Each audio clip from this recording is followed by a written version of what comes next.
வணக்கம். ஜெயா பிளஸ் செய்திகளுக்காக கார்த்திகா பிரகாஷ். விரிவான செய்திகளை பார்ப்பதற்கு முன்னதாக தலைப்புச் செய்திகளை பார்க்கலாம்.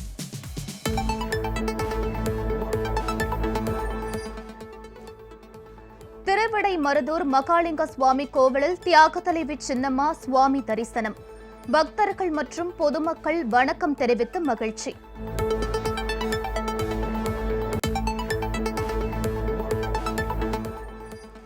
சென்னையின் சுற்று வட்டார பகுதிகள் உட்பட செங்கல்பட்டு, காஞ்சிபுரம் மாவட்டங்களில் டிடிவி தினகரன் இன்று பிரச்சாரம்.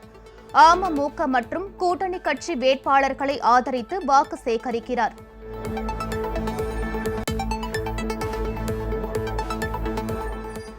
சேலம், ராமநாதபுரம் உட்பட தமிழகத்தின் பல்வேறு இடங்களிலும் அமமுக வேட்பாளர்கள் தீவிர வாக்கு சேகரிப்பு. செல்லும் இடமெல்லாம் பொதுமக்களும் கூட்டணி கட்சியினரும் உற்சாக வரவேற்பு.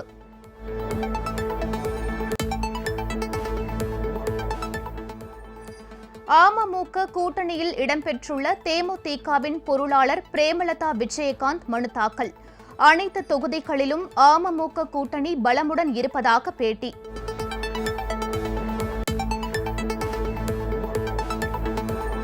கொரோனாவுக்கு பலியான அரசு சிறப்பு வழக்கறிஞர். சென்னை உயர்நீதிமன்ற தலைமை நீதிபதி வேதனை.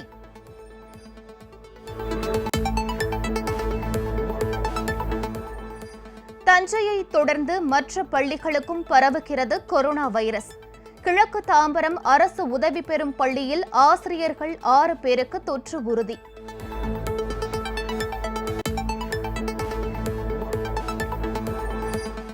கும்பகோணத்தில் கொரோனா தொற்று பரவிய பள்ளியை மூட வேண்டும். மாவட்ட ஆட்சியர் உத்தரவு.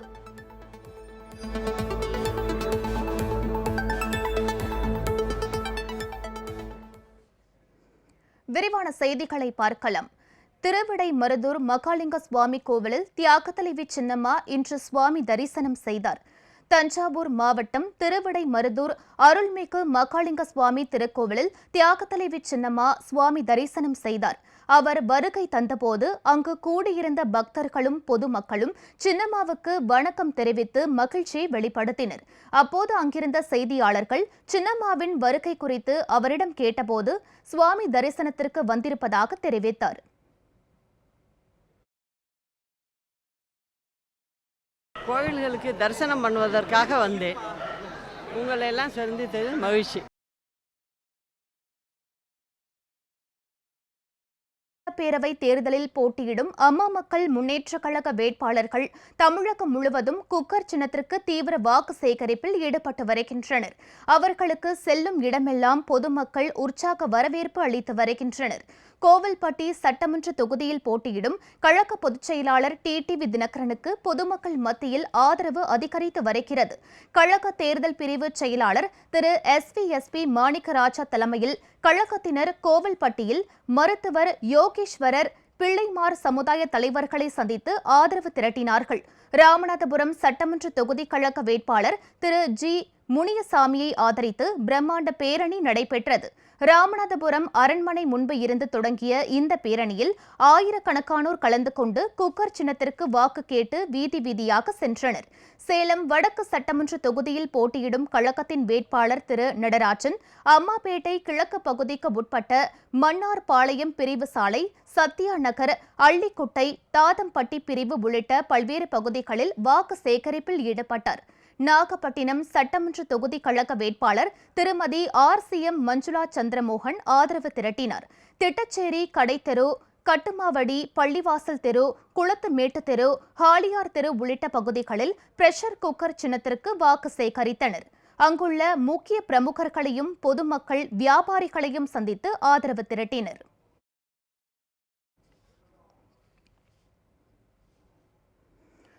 கொரோனாவுக்கு அரசு சிறப்பு வழக்கறிஞர் மரணமடைந்ததற்கு சென்னை உயர்நீதிமன்ற தலைமை நீதிபதி வேதனை தெரிவித்துள்ளார்.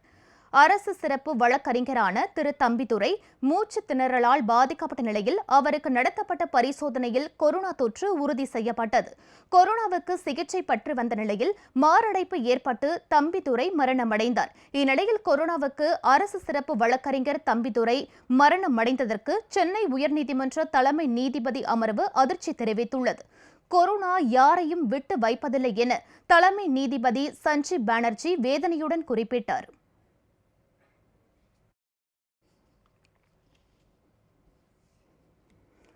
சென்னை தாம்பரத்தில் செயல்படும் அரசு உதவி பெறும் மேல்நிலைப் பள்ளி ஆசிரியர்கள் 6 பேருக்கு கொரோனா தொற்று உறுதி செய்யப்பட்டிருப்பது மாணவர்கள் மற்றும் பெற்றோர்கள் மத்தியில் அச்சத்தை ஏற்படுத்தியுள்ளது.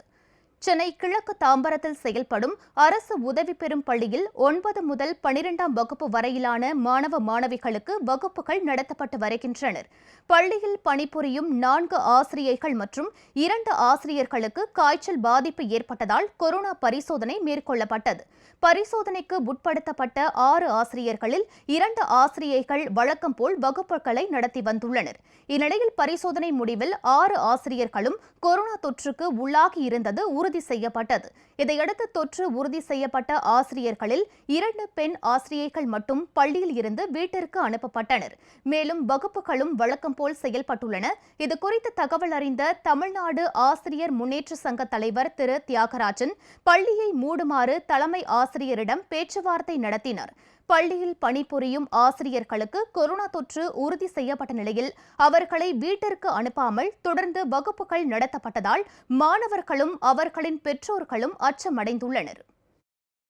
செங்கல்பட்டு மாவட்டம் ஜெயகோபால் பள்ளி நேஷனல் பள்ளி தாம்பரத்தில் தகுந்த நடவடிக்கையை பள்ளி நிர்வாகம் எடுக்காத காரணத்தினால இன்றைக்கு 6 ஆசிரியர்கள் கொரோனாவால் பாதிக்கப்பட்டிருக்கிறார்கள்.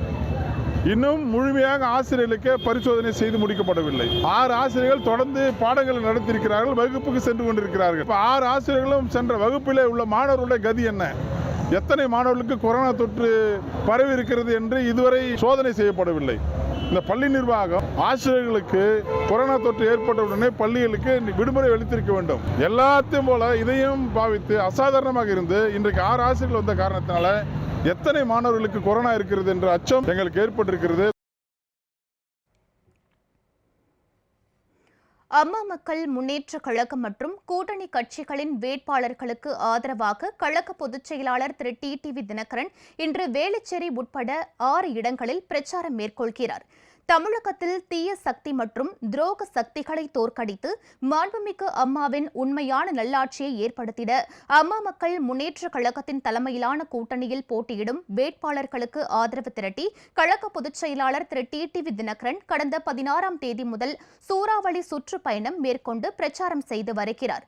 அதன் தொடர்ச்சியாக இன்று மாலை 4 மணியளவில் சென்னை வேளச்சேரியில் தனது தேர்தல் பிரச்சாரத்தை திரு டிடிவி தினகரன் தொடங்குகிறார்.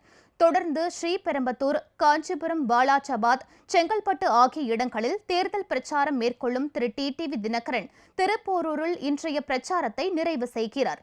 இந்த பிரச்சாரத்தின் போது 6 இடங்களில் திரு டிடிவி தினகரன் வேட்பாளர்களுக்கு ஆதரவாக வாக்கு சேகரிக்கிறார். தஞ்சை மாவட்டம் கும்பகோணத்தில் கொரோனா தொற்று உறுதி செய்யப்பட்ட மாணவிகள் பயிலும் பள்ளியை 1 வார காலத்திற்கு மூட மாவட்ட ஆட்சியர் உத்தரவிட்டுள்ளார். தஞ்சை மாவட்டத்தில் கடந்த சில நாட்களாக கொரோனா தொற்று அதிகரித்து வருகிறது. அம்மாபேட்டையில் உள்ள அரசு உதவி பெறும் பெண்கள் மேல்நிலைப் பள்ளி ஒன்றில் 63 மாணவிகளுக்கு கொரோனா தொற்று உறுதி செய்யப்பட்டது. இந்நிலையில் கும்பகோணத்தில் உள்ள அரசு உதவி பெறும் பெண்கள் மேல்நிலைப் பள்ளியில் 6 மாணவிகளுக்கும் 1 ஆசிரியைக்கும் கொரோனா தொற்று ஏற்பட்டிருப்பது இன்று உறுதி செய்யப்பட்டது. இதன் காரணமாக பள்ளியில் பயிலும் அனைத்து மாணவிகளுக்கும் கொரோனா பரிசோதனை மேற்கொள்ள நடவடிக்கை எடுக்கப்பட்டுள்ளது.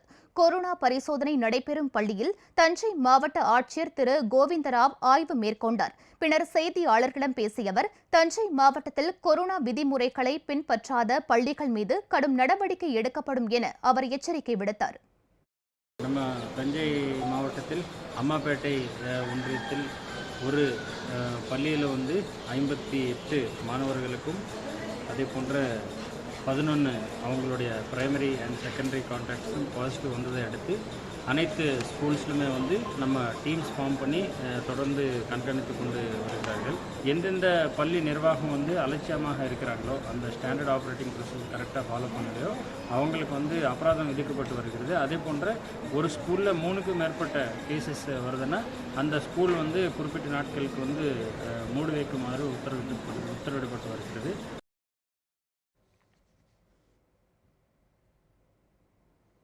ஊரடங்கு குறித்து வதந்தி பரப்புவோர் மீது கடும் நடவடிக்கை எடுக்கப்படும் என சென்னை மாநகராட்சி ஆணையர் திரு பிரகாஷ் எச்சரிக்கை விடுத்துள்ளார். திருவான்மியூர் பகுதியில் கொரோனா தடுப்பு பணிகளை ஆய்வு செய்த பிறகு செய்தியாளர்களிடம் பேசிய அவர், தடுப்பூசி போட்டுக்கொள்ள பொதுமக்கள் முன்வர வேண்டும் என கேட்டுக் கொண்டார். குறிப்பா ஏழை எளிய மக்களுக்கு இன்னும் நிறைய கஷ்டம் இருந்தது. அதெல்லாம் தாண்டி ஒரு தேசமாக நம்ம முன்னேறி இருக்கிறோம். கடைசியில் அந்த ஃபினிஷ் லைன் வரையில் நம்ம விடக்கூடாது. ஒரு 2-3 மாதம் சேம் இதே மாதிரி தொடர்ந்து மீடியாலாம் இதை பற்றி நிறையா உங்களுடைய செலவுலேயே நீங்கள் விளம்பரம் பண்ணீங்க, அவேர்னஸ் பண்ணீங்க. சேம் டெம்போ ஒரு 2 to 3 months நம்ம மெயின்டைன் பண்ணால் நிச்சயமாக இதனுடைய ஃபைனல் ஸ்டேஜுக்கு வந்துடலாம். அதுக்கு ஏன்னா தடுப்பூசி இருக்கிறதுனால தான் இன்னும் தைரியமாக சொல்ல முடியுது. உடனே நம்மளுடைய வீடுகளில் இருக்கக்கூடிய வயதானவர்களை ஃபஸ்ட்டு கவர் பண்ணாலே டெத்து வர்றதுக்கு வாய்ப்பு கிடையாது. அதுக்கப்புறம் அந்த ஏஜ் குரூப் 45 வயசுக்கு மேலே நிச்சயமாக யாருக்காவது ஏதாவது இருக்குதுன்னா உடனே போட்டுக்கலாம். சக்கரை நோய் இருக்கும், ரத்த கொதிப்பு இருக்கும், தலைவலி இருக்கும், ஏதாவது ஒரு இது இருக்குது இன்றைக்கி இருக்கிற சூழ்நிலையில். அதையெல்லாம் டாக்டர்கள் பார்த்துட்டு பிபிஎல்லாம் செக் பண்ணிவிட்டு போட்டுக்குவாங்க. தயவு செய்து இதை ஒரு மூமெண்ட் மாதிரி நம்ம எடுத்துகிட்டு போனால் மட்டும்தான் நம்ம நினச்ச நேரத்தில் டக்குன்னு பிடிக்க முடியும். ஏன்னா வைரஸ் பரவுற வேகம் ஒரு வேகம் இருக்குது. அதை விட வேகமாக நம்ம ஊசி போடுற அந்த தடுப்பூசிகளில் நம்ம மடமடன்னு கவர் பண்ணால் அதை ஈஸியாக அதை நசுக்கிடலாம். அந்த பிரச்சனையை விஞ்ஞான ரீதியாக கையாண்டு அதை கண்ட்ரோல் பண்ணிடலாம்.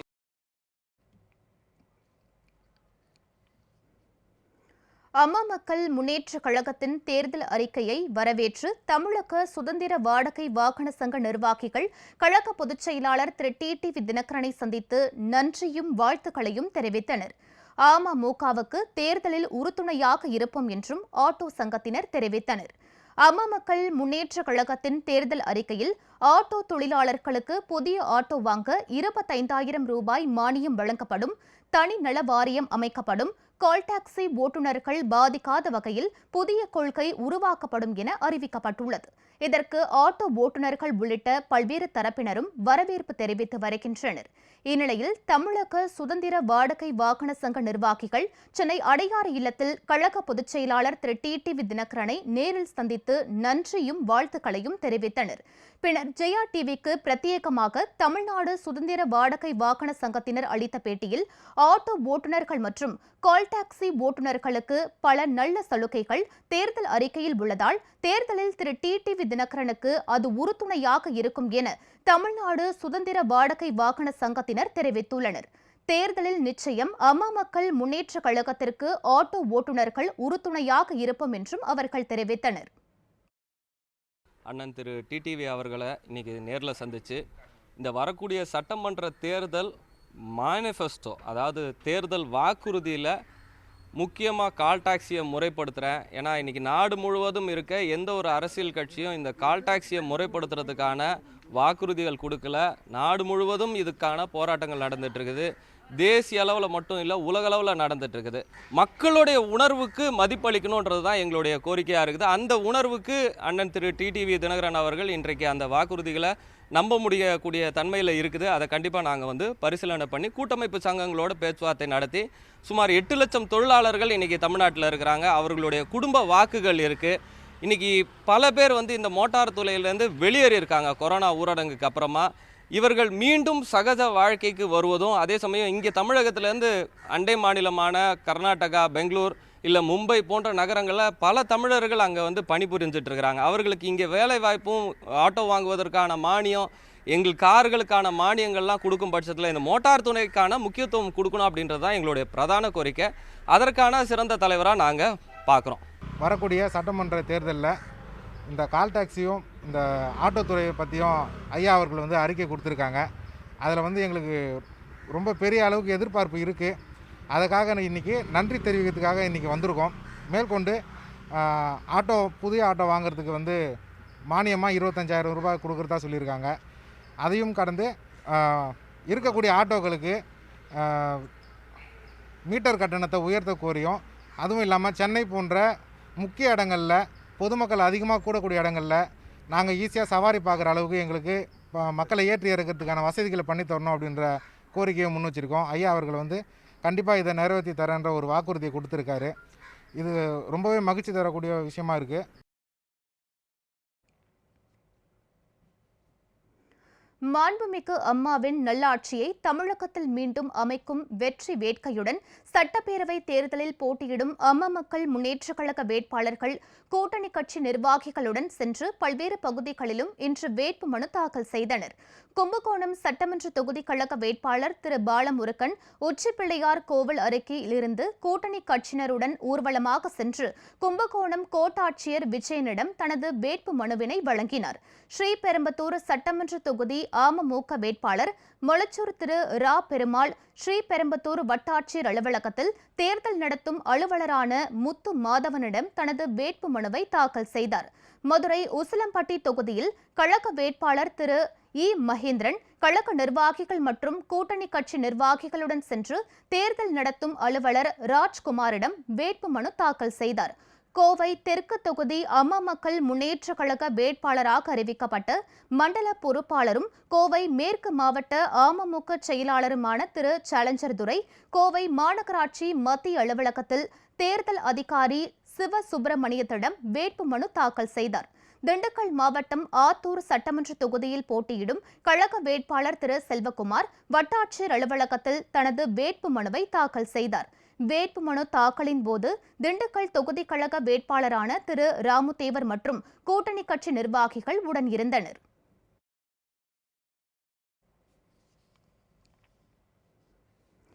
தேர்தல் நேரத்தில் பணியில் இருக்கும் மருத்துவர்களுக்கு தபால் வாக்கு வழங்க வேண்டும் என சமூக சமத்துவத்திற்கான மருத்துவர் சங்க பொதுச் செயலாளர் திரு ரவீந்திரநாத் தெரிவித்துள்ளார்.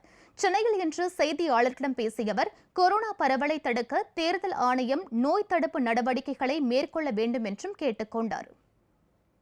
அரசியல் கட்சிகள் பிரச்சாரம் செய்யக்கூடிய தலைவர்கள், அனைத்து அரசியல் கட்சிகளுடைய தலைவர்களும் அந்த செயல் வீரர்களும் கொரோனா தடுப்பு நடவடிக்கையில் விழிப்புணர்வாக இருக்க வேண்டும். அனைவரும் கண்டிப்பாக முகக்கவசத்தை அணிய வேண்டும். தனிநபர் இடைவெளியை பராமரிக்க வேண்டும். அதுபோல ஹேண்ட் சானிடைசர் போன்றவற்றை பயன்படுத்த வேண்டும் என்று சொல்லி மிக தெளிவாக தேர்தல் ஆணையம் உத்தரவிட வேண்டும். வழிகாட்டு நெறிமுறைகளை மேற்கொள்ள வேண்டும். அதை மீறுபவர்கள் மீது நடவடிக்கை எடுக்க வேண்டும். எனவே இப்பொழுது தமிழ்நாட்டில் கொரோனா வேகமாக பரவினால் தேர்தல் கமிஷன் தான் பொறுப்பு. அதுபோல மிக முக்கியமான இன்னொரு பிரச்சனை என்று சொன்னால், இப்போ கொரோனா பரவுகிற காலகட்டத்தில் ஏராளமான மருத்துவர்கள் வாக்களிக்க முடியவில்லை. மருத்துவத்துறை பணியாளர்கள் வாக்களிக்க முடியாத நிலைமையில் இருக்கிறார்கள். எனவே மருத்துவர்கள், மருத்துவ பணியாளர்களுக்கும் தபால் வாக்குரிமையை தேர்தல் கமிஷன் உடனடியாக வழங்கிட வேண்டும் என கேட்டுக்கொள்கின்றோம். ஒரே தெரு அல்லது குடியிருப்புகளில் 3 நபருக்கு மேல் கொரோனா இருந்தால் நோய் கட்டுப்பாட்டு பகுதியாக பிரகடனம் செய்யப்படும் என தமிழக அரசு அறிவித்துள்ளது. தமிழ்நாடு அரசின் தலைமை செயலாளர் டாக்டர் ரஞ்சீவ் ரஞ்சன் தலைமையில் கொரோனா நோய் தொற்று தொடர்பாக விரிவான ஆய்வுக் கூட்டம் சென்னையில் நடைபெற்றது. இந்த கூட்டத்தில் கொரோனா தொடர்பாக பல்வேறு முடிவுகள் எடுக்கப்பட்டன. அதன்படி ஒரே தெருவிலோ ஒரே குடியிருப்புகளிலோ 3 நபருக்கு மேல் கொரோனா இருந்தால் அது நோய் கட்டுப்பாட்டு பகுதியாக அறிவிக்கப்படும். கொரோனா அதிகரிப்பால் பரிசோதனை மையங்களை அதிகரிப்பது என முடிவு செய்யப்பட்டது. கொரோனா பரிசோதனை மையங்கள் மீண்டும் ஏற்படுத்த சுகாதாரத்துறைக்கு தலைமை செயலாளர் அறிவுறுத்தினார். கொரோனா கவனிப்பு மையங்களில் தேவையான மருத்துவர்கள், செவிலியர்களை நியமிக்க நடவடிக்கை எடுக்கவும் உத்தரவிடப்பட்டது.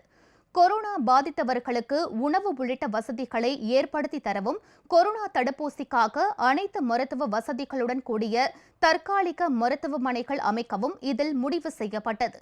கட்டுப்பாட்டு பகுதிகளில் பொது குழாய் இருக்கும் இடம், குடிநீர் விநியோகம் செய்யும் குடிநீர் தொட்டிகள், பொது கழிப்பிடம் போன்ற இடங்களில் கண்கூடாக தெரியும்படி கிருமி நாசினி தெளிக்க வேண்டும் எனவும் இந்த கூட்டத்தில் அறிவுறுத்தப்பட்டுள்ளது. இந்த நடவடிக்கைகள் அனைத்தையும் சுகாதாரத்துறை, வருவாய்த்துறை, உள்ளாட்சி அமைப்புகள் இணைந்து செயல்படுத்தி நோய் தொற்றுகள் மேலும் பரவாமல் இருக்க நடவடிக்கை எடுக்க வேண்டும் என வலியுறுத்தப்பட்டுள்ளது.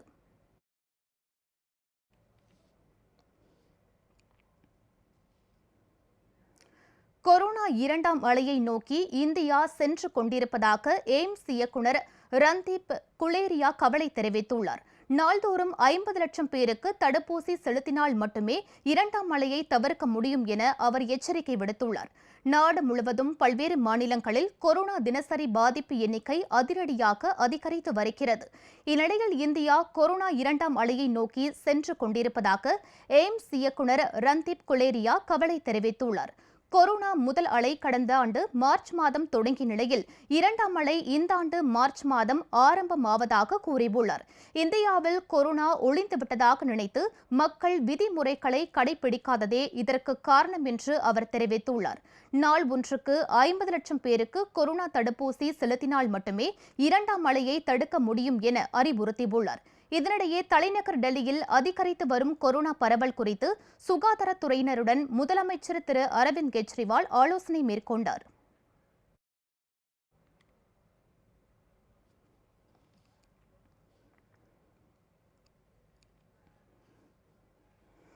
பாகிஸ்தானுக்கு சீனாவில் இருந்து இரண்டாம் கட்டமாக 15 லட்சம் டோஸ் கொரோனா தடுப்பு மருந்துகள் நன்கொடையாக அனுப்பி வைக்கப்பட்டுள்ளன. கொரோனா வைரஸ் பரவலை கட்டுப்படுத்த சீனாவில் உள்நாட்டிலேயே சினோவேக்ஸ் என்ற தடுப்பு மருந்து தயாரிக்கப்படுகிறது. வணிக ரீதியில் இந்த மருந்து உலகின் பல நாடுகளுக்கு அனுப்பப்பட்டு வரும் நிலையில் நன்கொடையாகவும் சில நாடுகளுக்கு அனுப்பப்படுகிறது. பாகிஸ்தானுக்கு இரண்டாம் கட்டமாக 15 லட்சம் டோஸ்கள் சினோவேக்ஸ் தடுப்பு மருந்து தற்போது சீனாவில் இருந்து இலவசமாக அனுப்பி வைக்கப்பட்டுள்ளன. இதைத் தொடர்ந்து சரியான நேரத்தில் தடுப்பு மருந்துகளை அளித்து உதவும் சீனாவுக்கு பாகிஸ்தான் அரசு நன்றி தெரிவித்துள்ளது. சீனாவின் தோழமை உணர்வுக்கு எப்போதும் நன்றி கடன் பட்டிருப்பதாகவும் பாகிஸ்தான் அரசு அறிவித்துள்ளது.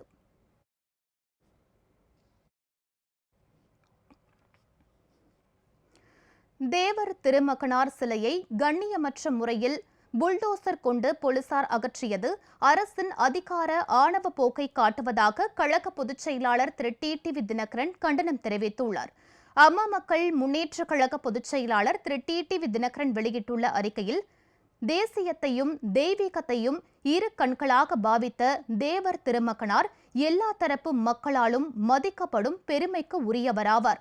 தேவர் திருமகனாருக்கு பெருமை சேர்க்கும் வகையிலும் மரியாதை செலுத்தும் வகையிலும் அவருக்காக சிலைகள் அமைக்கும் போது அரசிடம் உரிய முன் அனுமதி பெற்று அனுமதிக்கப்பட்ட இடங்களில் வைப்பதுதான் தேவர் பெருமகனாருக்கு நாம் செய்யும் நிஜமான மரியாதையாகும் என தெரிவித்துள்ளார்.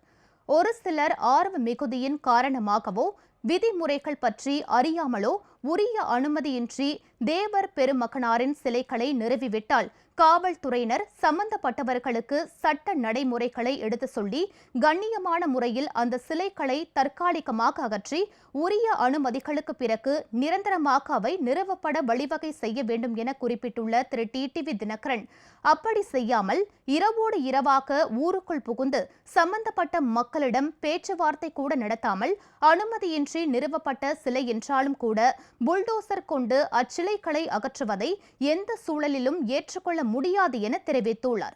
அரசின் பின்னணியில் காவல்துறையினர் செய்யும் கண்ணியமற்ற இந்த செயல் அந்த தலைவருக்கு அவமரியாதை செய்வது மட்டுமல்ல, அரசின் அதிகார ஆணவ போக்கை காட்டுவதாகவும் இருக்கிறது.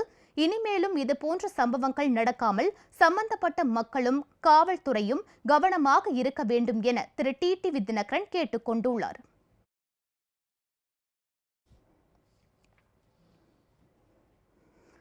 தமிழகம் புதுச்சேரியில் இன்றும் நாளையும் வறண்ட வானிலையே நிலவும் என சென்னை வானிலை ஆய்வு மையம் தெரிவித்துள்ளது. தமிழகம், புதுச்சேரி, காரைக்கால் பகுதிகளில் இன்றும் நாளையும் பெரும்பாலும் வறண்ட வானிலையே நிலவும் என வானிலை மையம் தெரிவித்துள்ளது. வளிமண்டலத்தில் காற்றின் சுழற்சி காரணமாக தென் மாவட்டங்களில் ஓரிரு இடங்களில் நாளை மறுநாள் லேசான மழை பெய்யக்கூடும் என்றும், ஏனைய மாவட்டங்கள் மற்றும் புதுச்சேரி, காரைக்கால் பகுதிகளில் பெரும்பாலும் வறண்ட வானிலையே நிலவும் எனவும் தெரிவிக்கப்பட்டுள்ளது. சென்னையை பொறுத்தவரை அடுத்த 48 மணி நேரத்திற்கு வானம் தெளிவாக காணப்படும் என்றும், அதிகபட்ச வெப்பநிலை 34 டிகிரி செல்சியஸாகவும் குறைந்தபட்ச வெப்பநிலை 24 டிகிரி செல்சியஸை ஒட்டி இருக்கும் என்றும் வானிலை மையம் குறிப்பிட்டுள்ளது.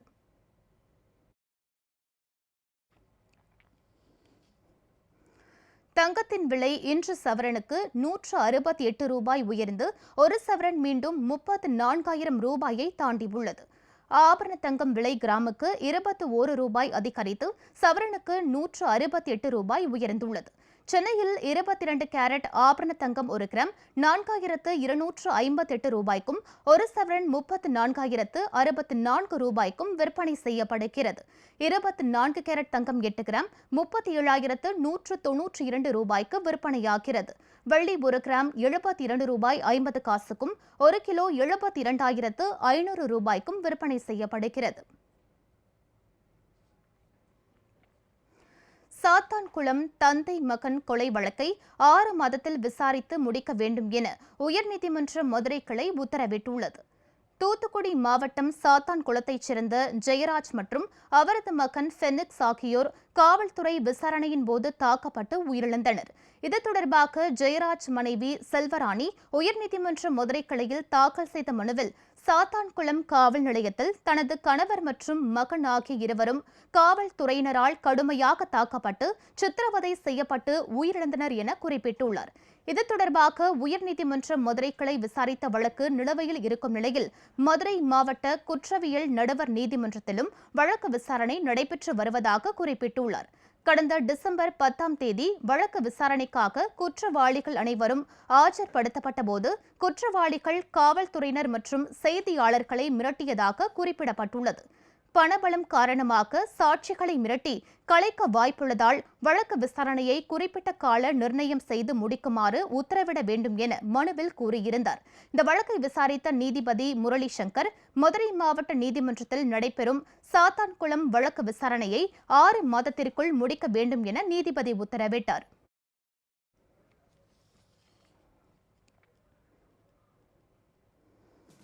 செய்திகள் நிறைவடைந்தன. அடுத்தடுத்த நிகழ்வுகளுக்கு தொடர்ந்து பாருங்கள் ஜெயா பிளஸ் தொலைக்காட்சியை.